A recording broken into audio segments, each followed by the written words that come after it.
की प्रभूंनी ही सुंदरशी वेळ दिलेली आहे. कसं वाटतंय नवीन घरात आल्यावर? प्रसन्न वाटते ना? देव बाप उत्तमातलं उत्तम देतो याची खात्री आली का नाही? जो धीर धरून वाट पाहतो ना त्याला देव बाप उत्तम दिल्याशिवाय राहत नाही. म्हणून आजची सुरुवातीची प्रार्थना मीच करणार आहे. डोळे बंद करूया आपण. स्वर्गीय बापा, तुझ्या नावाला धन्यवाद देतो, तुझ्या नावाला उंचावतो. मान, महिमा, गौरव, सन्मान, स्तुती तुला देतो माझ्या बापा. स्वर्गीय बापा, या भूतलावर ज्या प्रियजनांच्या तू आशा पूर्ण करतो ते प्रियजन धन्य आहेत माझ्या बापा. कारण ज्यांना तू मान्यता दिलेली आहे, ज्यांच्या जीवनामध्ये कार्य करण्याचं तू ठरवलेलं आहे, त्यांच्या जीवनामध्ये कार्य झाल्याशिवाय राहणार नाही. आज आमच्या बहिणींना स्वर्गीय बापा फार वर्षानंतर त्यांचं स्वतःचं हक्काचं घर त्यांना तू दिलेलं आहे. स्वर्गीय बापा, तू उत्तमातलं उत्तम आपल्या प्रियजनांना देतो, यासाठी आम्ही प्रथम तुझ्या नावाला उंच करतो, तुला धन्यवाद देतो की यांच्यासाठी तू आपल्या मनामध्ये इतक्या सुंदर योजना तू बनवल्या होत्या आणि त्या बनवलेल्या योजना तू पूर्णही करत आहे. आज या प्रियजनांना त्यांच्या हक्काच्या घरामध्ये तू राहण्यासाठी देखील आणलेलं आहे आणि तुझ्या दासाची या घरामध्ये आज पहिली प्रार्थना होत आहे माझ्या बापा. आम्ही सर्व आदर, महिमा, सन्मान, गौरव तुझ्या नावाला देतो, तुझ्या नावाला उंच करतो. कारण तू हे ठरवलं म्हणून हे घडलं आहे आणि या प्रियजनांना त्या गोष्टीचा अनुभव घेण्याची संधी तू दिलेली आहे. आज मी वचनातून अगदी थोडक्या वेळात बोलणार आहे माझ्या बापा. फार थोडक्या वेळामध्ये मी आज वचन या प्रियजनांसाठी देणार आहे. जे पण वचन तू देणार आहे त्या वचनातून या प्रियजनांशी तू बोलावं माझ्या बापा, अशी मी तुला विनंती करतो. इथपर्यंत या प्रियजनांना आणि मला सहाय्य केलं यासाठी धन्यवाद. मान, सन्मान, गौरव सर्व माझ्या बापा मी तुला देतो. धन्यता अर्णारा प्रभू येशू ख्रिस्त याच्या प्रिय आणि गोड नावानं मागतो म्हणून तो ऐक माझ्या बापा. आमेन. काढो या प्रियांनो पवित्र शास्त्रामधून एक शब्द, स्तोत्रसंहिता. आज कॅमेरा माझ्या हातात आहे त्याच्यामुळं मी शास्त्र हातात घेणार नाही. 40वा अध्याय, स्तोत्रसंहिता 40वा अध्याय, पहिलं वचन. याच वचनातून आपण एक 10 मिनिटं फक्त बघणार. पहिलं वचन का? हो. मी धीर धरून परमेश्वराची वाट पाहिली, तेव्हा त्याने मजकडे वळून माझा धाव ऐकला व नाशाच्या खाचेतून दलीच्या हिच्यातून त्याने मला वर काढले. बस. मी धीर धरून वाट पाहिली.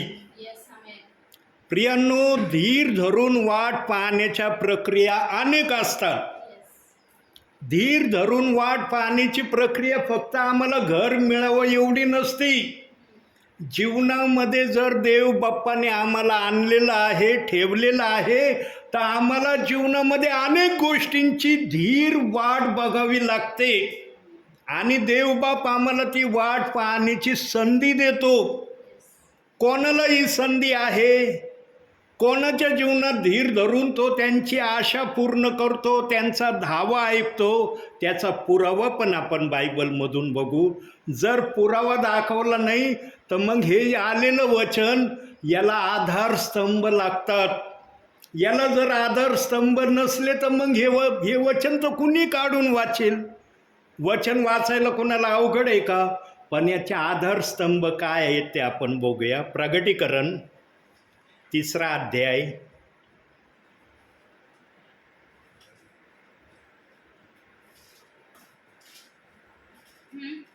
5वं वचन. जो विजय मिळवतो तो अशा रीतीने शुभ्र वस्त्रे परिधान केलेला होईल. मी जीवनाच्या पुस्तकातून त्यांचे नाव खोडणारच नाही आणि माझ्या पित्यासमोर व त्याच्या दूतासमोर मी त्याचे नाव पत्करीन. ज्यांची नावं जीवनाच्या पुस्तकात प्रभूने लिहिलेली आहे त्यांनाच आशा धरून धीर वाट पाहण्याची संधी आहे. ज्यांची नावं जीवनाच्या पुस्तकात नाही, मग त्यांच्यासाठी प्रभूने काय शब्द ठेवलाय तो पण शब्द आपण बघूया. यहूदाचं पत्र, याच्यात थोडंसं 1-2 पानं मागे या. काढलं? हो. 4थं वचन वाचा. कारण दंडासाठी पूर्वीच नेमलेली कित्येक माणसे चोरून आत शिरली आहे.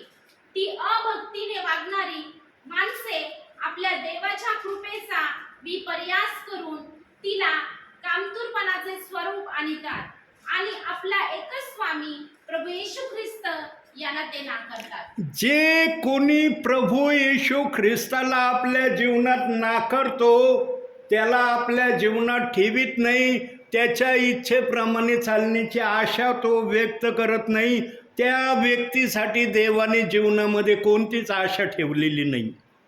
देव जर पॉझिटिव्ह दाखवतो तर देव निगेटिव्ह दाखवतो.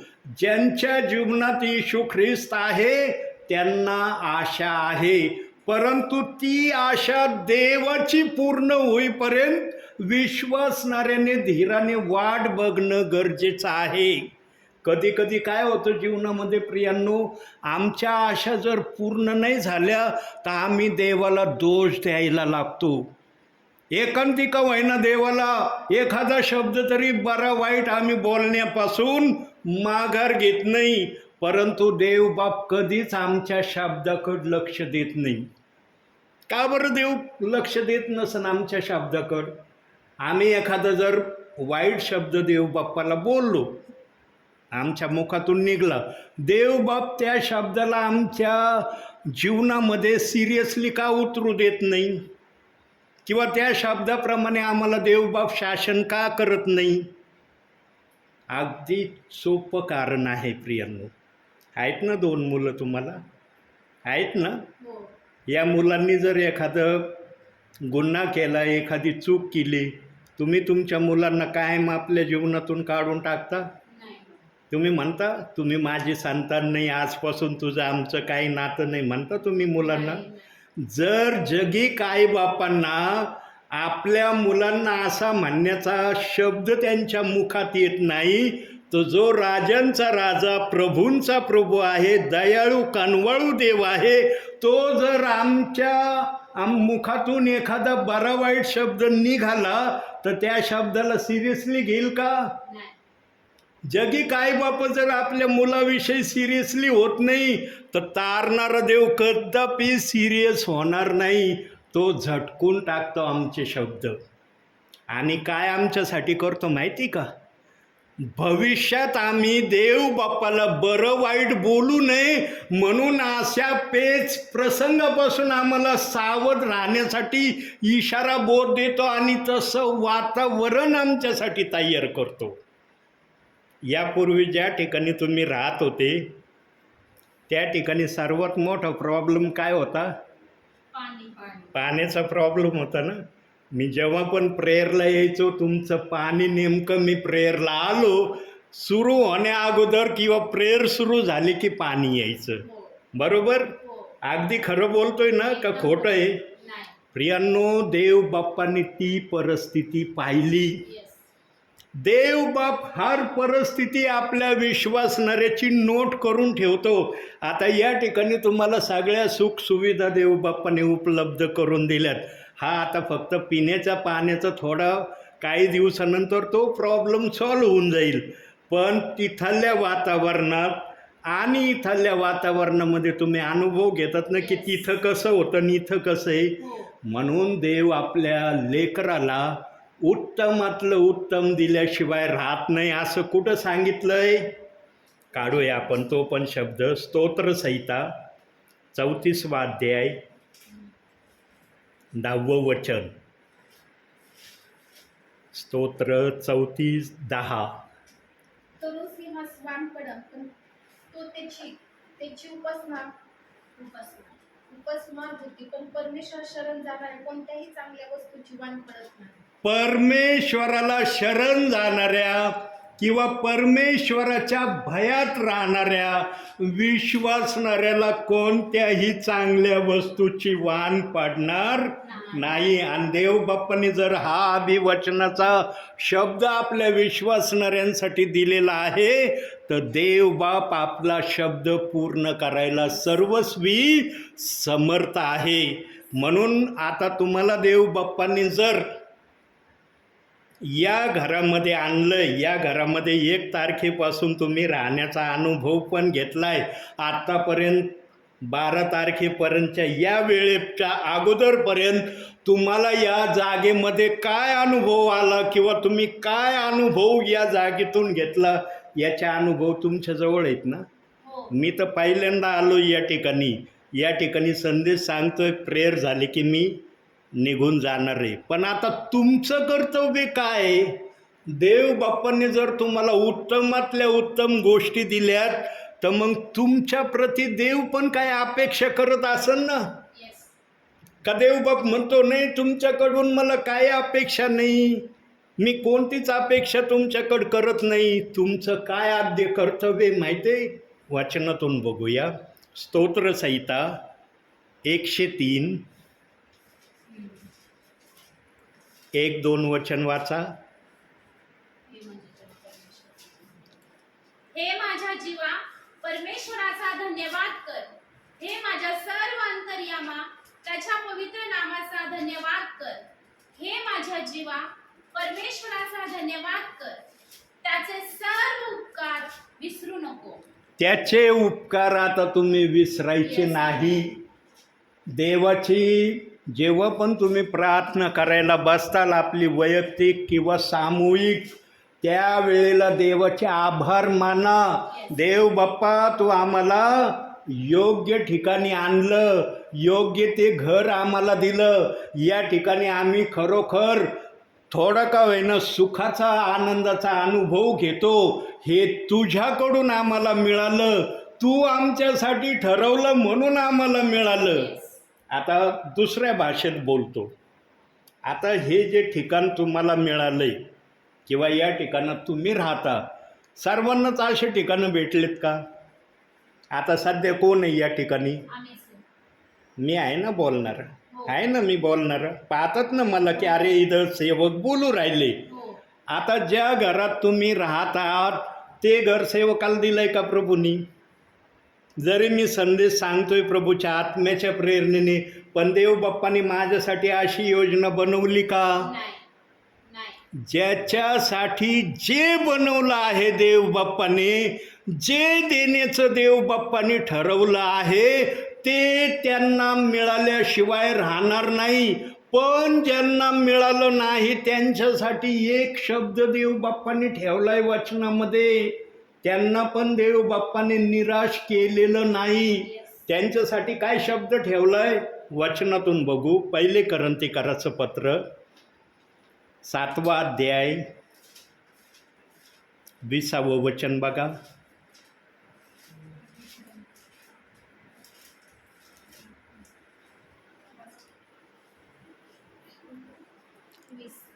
हां वाचा.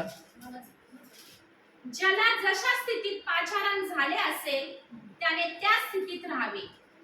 तू गुलाम असता तुला पाचारण झाले काय त्याची चिंता करू नको. पण तुला मोकळे होता येत असेल तर हुशार मोकळा हो. बस.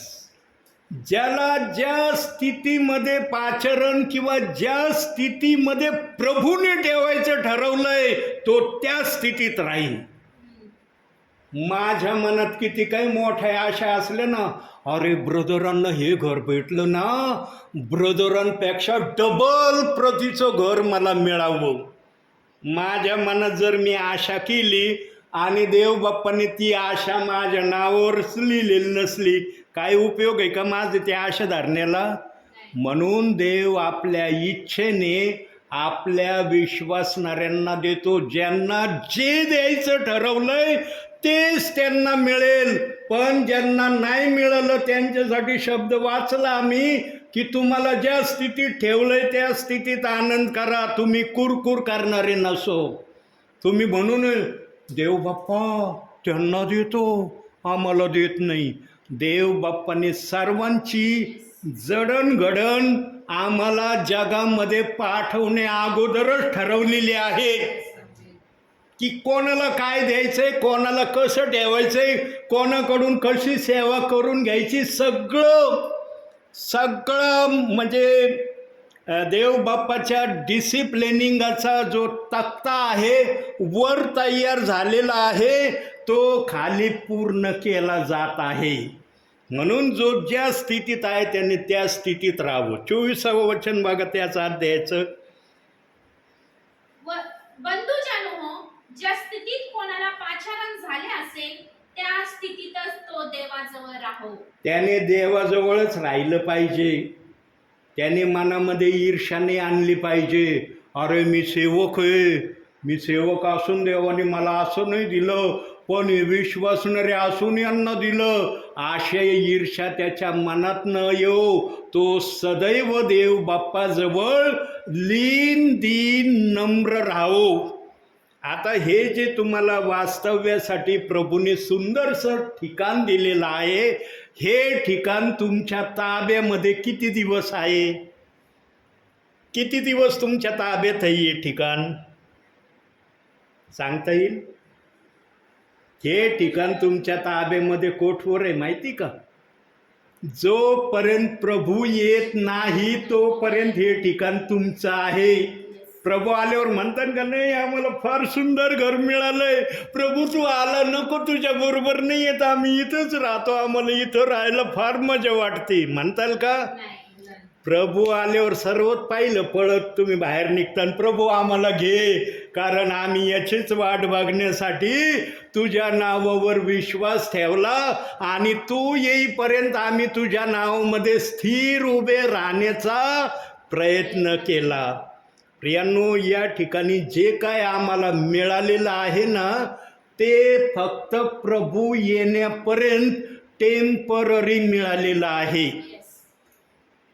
याचा परमनंटली 7-12 उतारा आमच्या नावे नाही. टेम्पररी 7-12 उतारा आमच्या नावावर या ठिकाणी आहे.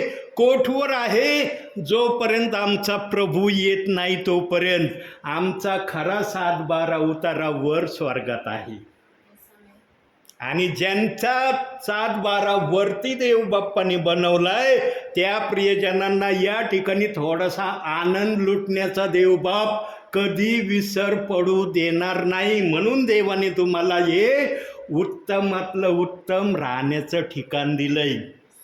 नाही तर मी कोठीवर यायचो, पाहायचो ते घर कसं होतं, किती जागा लिमिटेड असायची, कशा प्रकारे आमच्या बहिणी ॲडजस्ट करायच्या, सगळं पाहिलं प्रियांनो. माझ्या अगोदर माझा देव बघत होता, माझे विश्वासणारे माझ्या नावामध्ये कसं जीवन जगत आहे. प्रियांनो, ज्यांनी दुःख उचललं आहे ना त्यांना सुख मिळाल्याशिवाय राहणार नाही, आणि ज्यांनी सुख भोगलं आहे त्यांना दुःख मिळाल्याशिवाय राहणार नाही. ही देवाची परिभाषा आहे. सुख आणि दुःख हे दोन्ही प्रकार प्रत्येकाच्या जीवनात येऊन जातात. ज्यांनी सुखात जीवन घालवलं त्यांना दुःखामध्ये जावंच लागेल. ज्यांनी दुःखात जीवन व्यतीत केलं त्यांना सुखात यावंच लागल. ही देवाने बनवलेली आपली परिभाषा आहे. या परिभाषेला कुणी बदलू शकत नाही. पण प्रत्येकाच्या जीवनात कशी परिभाषा येते हे विश्वासणाऱ्याला समजतं. आता तुम्ही कोणत्या दुःखातून आलात हे तुम्हाला माहिती आहे ना? माहिती तुम्ही म्हणू शकता का नाही ब्रदर आम्ही बिलकुल दुःखात नव्हतो, तिथं पण फार सुखात होतं, इथं तर डबल सुखात आलो. तिथं पण तुम्हाला देव बाप्पाने थोडं का होईना समाधानी ठेवलं होतं, पण या ठिकाणापेक्षा अधिक त्या ठिकाणी तुम्ही समाधानी होते का? तिथं तुम्हाला सर्वात मोठी चिंता कशाची होती? पाण्याची. कधी पाणी यायचं वर यायचं तर खाली येत नव्हतं आणि खाली आलं तर वर येत नव्हतं. एकदा किती पाण्यावरून फोन झाले होते ना प्रार्थनेमध्ये. सिस्टरांनी किती फोन केले होते की खालच्या लोकांना पाणी आलंय पण आमच्याकडे एक थेंबही पाणी आलं नाही. आता या ठिकाणी तसा प्रॉब्लेम येईल का? नाही. म्हणून देव बाप्पा आपल्या लेकराला धीर धरायला सांगतो. म्हणून जे पहिलं वचन आलं ना, मी धीर धरून परमेश्वराची वाट पाहिली आणि त्याने माझा धावा ऐकला. देव आपल्या लेकराला कधीच सहनशक्तीच्या पलीकड दुःख देत नाही. ही देवाची शेवटची वागण्याची स्टेप आहे. पाहूया ते पण वचन आपण. अजून 2 मिनटं बोलतो मग थांबतो. पहिले करंथीकराचं पत्र 10वा अध्याय 13वं वचन. बघा देवाची वचनं वेगवेगळ्या विषयासाठी देवबाप कसं वापरात आणतो. 10वा अध्याय 13वं वचन. मनुष्याला सहन करता येत नाही अशी परीक्षा तुम्हावर उतरली नाही आणि देव विश्वसनीय आहे. तो तुमची परीक्षा तुमच्या शक्तीपलीकडे होऊ देणार नाही, तर परीक्षेबरोबर तिच्यातून निभावण्याचा उपायही करेल, ह्यासाठी की तुम्ही ती सहन करावयास समर्थ व्हावे. झाले ना तुम्ही समर्थ. इथून मागं जे काही झालं, जे काही परिस्थितीत तुम्ही राहिला, तुमचे दिवस गेले ना, पण आत्ताचे दिवस त्या दिवसापेक्षा थोडे चांगलेच अनुभवतात ना. 100मध्ये 50% का होईना चांगलेच दिवस इथं अनुभवतात ना. म्हणून आमचा देव किती चांगला आहे. परमेश्वराचा अनुभव घेऊन पहा, परमेश्वर किती चांगला आहे याचा अनुभव इथून पुढच्या जीवनात तुम्हाला देवबाप देईन. पण एक गोष्ट लक्षात ठेवा, आता एवढी गोष्ट सांगणार आणि मी या ठिकाणी थांबणार आहे. प्रियांनो, भावी जीवनामध्ये कसं पण वातावरण तुमच्या जीवनात येऊ द्या, कसं येऊ द्या, यावा अशी अपेक्षा नाही. पण मनुष्याला तपासण्यासाठी कधी कधी येते तशी परिस्थिती. फक्त एक गोष्टीचं लक्ष ठेवा प्रियांनो, देवाला सोडून देण्या एवढं मोठं पातक करू नका. बरोबर आहे. 100%. देवाला कधीच सोडण्याचा विचार आपल्या मनामध्ये आणू नका त्या समयामध्ये. कारण जो संकटात असतो ना त्यालाच कळतं. ज्याच्यावर बिततं ना त्यालाच कळतं. ज्याच्यावर बितत नाही ना त्याला कळत नाही. मग तो ज्याच्यावर बिततं ना त्याची तो निंदा करत राहतो. प्रियांनो, आताच मी वडगाव गुप्ता या ठिकाणी नेप्ती फाट्याला कदम परिवारात संदेश देऊन आलोय आणि तो संदेश याच्यात रेकॉर्ड झाला आहे आणि हा पण संदेश रेकॉर्ड होत आहे. प्रियांनो, तिथं इतकं सुंदररित्या प्रभू वचनातून बोलला, इतकं छान वचन त्या ठिकाणी आलं. ते प्रियजन म्हणले, ब्रदर जेव्हा पण तुम्ही येता खरोखर आम्हाला सुंदर वचन ऐकायला मिळतं. म्हणलं माझ्यासाठी प्रार्थना करतात का? म्हणे करतो. जेव्हा प्रार्थनेचा विषय आला तेव्हा थोडे नर्वसली याच्यात ते बोलले. करत असतील किंवा सर्वांसाठी प्रार्थनेमध्ये माझी आठवण ठेवत असतील असा अनुषंगाचं मला ते समजलं. प्रियांनो, सेवकाचं नाव घेऊन प्रार्थना करणं या समयामध्ये गरजेचं आहे. कारण सेवकांवर हल्ले व्हायला लागलेत. माझ्यावर सुद्धा पाळत ठेवली जात आहे. मी कुठं जातो, केव्हा येतो, कोणत्या रोडनी जातो, का जातो याची वॉचिंग केली जात आहे. कारण अंतिम समय हा चांगला समय नाही. कारण सैतानाला माहीत आहे सेवक हे विश्वासणाऱ्याला जाग करणारं एक मात्र माध्यम अंतिम समयाचं आहे. म्हणून सेवकांना भीती दाखवणं, दहशत निर्माण करणं, त्यांच्या मनामध्ये देवाविरुद्ध संशयाचं वातावरण आणण्याचं काम सैतान या समयामध्ये करत आहे. का करत आहे त्याचं कारण बघू. प्रगटीकरण 20वा अध्याय 3रं वचन. हे कारण आहे.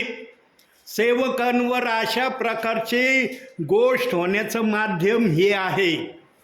बघा काय म्हणते ते वचन, 20वा अध्याय 3रं वचन वाचा. आणि ती 1000 वर्षे पूर्ण होईपर्यंत त्याने राष्ट्रास आणखी ठकवू नये म्हणून वरून बंद करून त्यावर शिक्का मारला आणि त्यानंतर त्याला थोडा वेळ सोडले पाहिजे. कोणाला थोडा वेळ सोडले पाहिजे? सैतानाला थोड्या वेळासाठी प्रभूने आम्हाला सोडून दिलंय, म्हणून तो या पृथ्वीवर सायरा वायरा फिरतोय. आणि त्याचं फिरणं फक्त सेवकाच्या मागं जास्त करून आहे, नंतर विश्वासणाऱ्यांकडं आहे. म्हणून देवबाप्पन अंतिम समयामध्ये आपल्या विश्वासणाऱ्याला उत्तम देऊन सैतानाला दाखवून देणार, तू माझ्या विश्वासणाऱ्याच्या मागं किती लाग, मी माझ्या विश्वासणाऱ्याला उत्तम ते उत्तम दिल्याशिवाय राहणार नाही. म्हणून देवबाप्पाने हे उत्तम दिलंय तुम्हाला. म्हणून जीवनामध्ये प्रभूला सोडून देण्या इतकं मोठं पाप करण्याचा प्रयत्न कदापि करू नका. जीवनामध्ये चढ येईल उतार येईल, त्यावेळेला तुमचं शस्त्र फक्त प्रार्थना राहू द्या. आणि तुमच्या प्रार्थनेने जर तुम्हाला अनुभव आला की अरे आमच्या प्रार्थना एवढ्या आमच्या प्रभावी देवबाप्पाकडे सादर नाही होऊ राहिल्या, त्यावेळेस इतर सेवकांना प्रार्थनेसाठी जरूर तुम्ही फोन करा. कारण पाऊल पण आपल्या विश्वासणाऱ्यांना काय म्हणायचा, माझ्यासाठी प्रार्थना करा म्हणत होता का नव्हता? आता तो एवढा मोठा प्रेषित होता तरी तो विश्वासणाऱ्यांच्या प्रार्थनेची अपेक्षा करत होता. का करत होता? कारण त्याला हे चांगलं माहीत होतं प्रार्थनेमध्ये किती सामर्थ्य आहे. तुरुंगात पेत्र होता, मंडळीची प्रार्थना चालली होती. अद्भुतरित्या तुरुंगाचे दरवाजे उघडले. सैनिक जे उभे होते पेत्राच्या बाजूला, इकडं एक, त्यांच्या हातातल्या साखळ्या गळून पाडल्या. सैनिकांना कळलं नाही की आमच्या हातातल्या साखळ्या गळून पाडल्या. आणि पेत्राला सांगण्यात आलं बाहेर निघ लवकर. पेत्राला पण क्षणभर वाटलं नाही की देवदूत मला म्हणतोय लवकर बाहेर निघ. आणि तो वाट बघत राहू, त्याला वाटलं मी स्वप्नच बघतोय. जेव्हा देवदूताने हलवून म्हणला असेल अरे बाहेर निघ, तुझे मार्ग मोकळे झाले, तेव्हा पेत्र बाहेर निघला. आणि जेव्हा बाहेर निघला तेव्हा पेत्राला अनुभव आला असेल अरे खरंच दूत आला आणि त्याने मला तुरुंगातून बाहेर काढलं. तो आपल्या सेवकाला, आपल्या विश्वासणाऱ्याला जी पण आवश्यकता पडेल त्या आवश्यकतेमध्ये जाण्यासाठी प्रभू कदापि माघार घेत नाही, त्याचं ते प्रमाण आहे. असं संकट आमच्यावर येईल का नाही सांगता येत नाही, पण शिष्यांवर असे संकट आले असं बायबल आम्हाला सांगतं. म्हणून शेवटी तुमच्यासाठी एक वाक्य बोलतो आणि डोळे बंद करा. प्रियांनो, जीवनामध्ये देवबाप फार महत्त्वाचं वाक्य बोलतोय. आता एवढं शेवटचं वाक्य, 3 गोष्टीपासून कधीच आळस जीवनामध्ये करू नका. काही जण दोनासाठी आळस करतात, कुणी एकासाठी आळस करतं, कुणी तिन्हीसाठी आळस करतं. कोणत्या 3 गोष्टी आहेत? पहिली गोष्ट बायबल वाचन, दुसरी गोष्ट प्रार्थना आणि तिसरी गोष्ट आज्ञापालन देवाचं. या 3 गोष्टी आपल्या जीवनातून तुम्ही काढल्या नाही ना प्रियांनो, सैतानाचे लाखो देवदूत येऊ द्या तुमच्यासमोर, तुमच्या या आचरणाकडे पाहून ते दूत तुमच्यापर्यंत येणे अगोदरच भस्म होऊन जातील. पण खेदाची गोष्ट आहे, आज या 3 गोष्टीतल्या काही गोष्टी काही विश्वासणारे करत आहेत, काही जण करत नाही. कोणी 2 करतात तर 1 करत नाही, कोणी 1 करतंय तर 2 करत नाही, आणि काही जण तर अतिशहाणे आहेत, ते 3ही करत नाही. ते म्हणतात 3ही नको आम्हाला, आम्ही प्रभूमध्ये आहोत ना, बास एवढंच आमच्यासाठी फार महत्त्वाचं आहे. म्हणून देवाच्या संपर्कात राहण्याचा या 3 गोष्टीशिवाय दुसरा पर्याय नाही. म्हणून आजच्या छोट्याशा विचारातून, संदेशातून देवबाप तुम्हाला आणि मला भरपूर आणि भरपूर आशीर्वाद देऊ. आमेन. आमेन. आता माझ्याकडे करा 1 मिनटं डायरेक्शन. बस प्रार्थना करा ताई.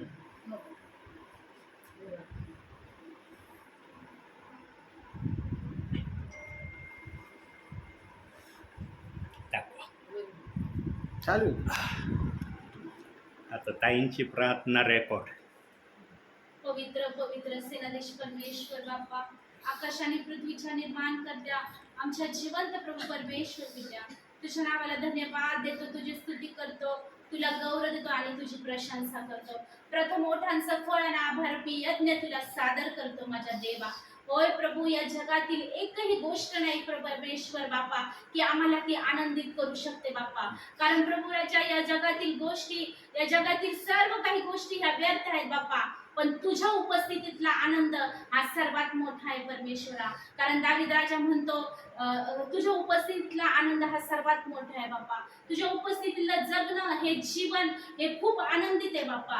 प्रभू तू म्हणतो जग देते ती शांती मी तुला देत नाही, तर मी माझी शांती तुला देतो. आणि खरोखर परमेश्वर आज तुझी शांती, तुझा आनंद आणि तुझा आशीर्वाद आमच्या कुटुंबामध्ये तू दिलास परमेश्वरा. त्याबद्दल तुझ्या आभार आणि उपकार मानते बाप्पा. खरोखर परमेश्वर बाप्पा, दावीद राजा म्हणतो हे माझ्या जीवा परमेश्वराचा धन्यवाद कर, हे माझ्या अंतर्यामा त्याच्या नावाचा जे जयकार कर आणि त्याचे उपकार कदापि विसरू नको. आज प्रभू परमेश्वर पिते आमच्या जीवनात त्याला खरोखर परमेश्वर जो मोठा आनंद तू आम्हाला दिलास परमेश्वरा, आणि जन्म ते दिवसापर्यंत आतापर्यंत तू देत आलाय माझ्या देव बाप्पा. खरोखर परमेश्वर बाप्पा, आम्ही मरेपर्यंत प्रभू तुझे उपकार आम्ही विसरू शकत नाही बाप्पा. कारण प्रभू तू जे करतोस बाप्पा, आज आम्ही आता तेच वाचलं बाप्पा, जे परमेश्वराची धीर धरून आशा बघतात बाप्पा, आणि खरोखर बाप्पा त्यांना तू उत्तमातलं उत्तम दिल्याशिवाय राहत नाही माझ्या देव बाप्पा. आणि खरोखर परमेश्वर पित्या, आज तू आम्हाला उत्तमातलं उत्तम आम्ही कधी विचार केला नाही परमेश्वर बाप्पा, अशा तू गोष्टी तू आमच्यासाठी केल्यास माझ्या देवपा. होय प्रभू, यथार्थ तू त्या घडवून आणल्यास परमेश्वरा, त्याबद्दल तुला आभार आणि उपकार मानते बाप्पा. तुझी स्तुती करते प्रभू राजा. खरोखर परमेश्वर बाप्पा धन्यवाद. जेवढे तुला द्यावेत बाप्पा तेवढे कमी आहेत प्रभू. आमचं प्रत्येक दुःख तू आनंदामध्ये बदललास परमेश्वरा, त्याबद्दल तुझे आभार आणि उपकार मानते बाप्पा. आज खरोखर बाप्पा पास्टरांना तू आमच्या घरामध्ये घेऊन आला माझ्या देव बाप्पा. ही तुझी योजना आहे बाप्पा, आणि तुझ्या योजनेशिवाय कुठलीच गोष्ट घडलेली नाही माझ्या देव बाप्पा. कारण सर्व सत्ता अधिकार तुझ्या हातात आहे बाप्पा, आणि सर्व इच्छा अंतकरणातील पूर्ण करण्याचा अधिकार देखील तुला आहे माझ्या देव बाप्पा. आज देखील प्रभू आमच्या भावनाताईंना तू आमच्या कुटुंबामध्ये घेऊन आला बाप्पा. ही तुझी योजना होती बाप्पा, आणि किती छान परमेश्वर बाप्पा तुझ्या उपस्थितीमध्ये तू त्यांना घेऊन आला बाप्पा. ही तुझी योजना होती बाप्पा माझ्या देव बाप्पा. आज खरोखर बाप्पा त्यांना देखील तुझ्या आशीर्वादाने आशीर्वादित कर परमेश्वरा. त्यांच्या जीवनातील हर एक दुःख तू आनंदामध्ये बदल माझ्या देव बाप्पा. आज त्यांच्या इच्छा आकांक्षा तू पूर्ण कर माझ्या देव बाप्पा, आणि आशा लागलेल्या जीवांना तू कधी निराशा करत नाही बाप्पा. तू आज आमची आशा आहे, तू आमचा भरोसा आहे, आणि त्याचं प्रतिफळ तू आम्हाला दाखवलंस माझ्या देव बाप्पा. कारण खरोखर परमेश्वर बाप्पा तुझं वचन सांगतं, जो संकटामध्ये परमेश्वराची धीर धरून आशा धरतो त्याला तू कधी निराश करत नाही बाप्पा. तर सिंहास वाण पडते, त्याची उपास मारते, पण तुला शरण जाणारच कुठल्याही चांगल्या गोष्टीची वाण पडत नाही. आज खरोखर बाप्पा पगारे कुटुंबासाठी देखील परमेश्वरा आम्ही तुझ्या आशीर्वाद स्वीकारतो माझ्या देवपा. पास्टरांसाठी देखील प्रार्थना करतो, त्यांना तू खरोखर बाप्पा सेवेसाठी खरोखर बाप्पा एक उदाहरण म्हणून तू या वयामध्ये प्रभू त्यांना निवडलंय परमेश्वरा. त्यांना तुझ्या सामर्थ्याने भर, तुझ्या अभिषेकाने भर, त्यांना दीर्घ आयुष्य दे, चांगली तब्येत दे माझ्या देव बाप्पा. आणि तुझ्या सेवेला जिथे तिथे कुठे जाईल प्रभू पवित्र आत्मा तू त्यांना चालव माझ्या देव बाप्पा. त्यांना खरोखर बाप्पा शक्ती दे, सामर्थ्य दे, तुझे देवदूत त्यांच्या बरोबर आहेत म्हणून तुला धन्यवाद देते, तुझी स्तुती करते बाप्पा. आज खरोखर प्रभू आज परमेश्वरा तू आमच्या बरोबर आहेस, तू आमचा इमॉनियल म्हणून प्रभू तू आज आमच्या बरोबर आहे म्हणून तुला धन्यवाद देते माझ्या देव बाप्पा. तुझी स्तुती करते पुन्हा एकदा बाप्पा. आमचं कसबे परिवार मिळून तुझ्या नावाला धन्यवाद देतो बाप्पा, आणि तुझ्या उपकाराची आठवण परमेश्वर आम्ही पुन्हा एकदा करतो परमेश्वरा. आणि धन्यवादासह ही प्रार्थना विनंती तुझ्या चरणाजवळ लीन आणि नम्र दीन होऊन परमेश्वरा तुझ्या नावामध्ये ही प्रार्थना मागतो म्हणून पित्या तुम्ही ऐका. आमेन. प्रभूंनी शिकवलेली प्रार्थना म्हणूया. हे आमच्या स्वर्गातील बाप्पा, तुझे नाव पवित्र मानले जाओ, तुझे राज्य जसे स्वर्गात तसे पृथ्वीवरही, तुझ्या इच्छेप्रमाणे हो. आमची रोजची भाकर आज आम्हाला दे. आणि जसे आम्ही आमचे ऋणी आम्हाला सोडिले आहे तसेच तू आमचे ऋणी आम्हाला सोड आणि आम्हाला परीक्षेत आणू नकोस तर आम्हाला स्वाईलापासून सोड. कारण की राज्य सामर्थ्य आणि गौरव ही सर्व काळ तुझीच आहे. आमेन. प्रभू येशू रक्त की जय. प्रभू येशू रक्त की जय. प्रभू येशूच्याच रक्ताचा जय जयकार असो. आमेन.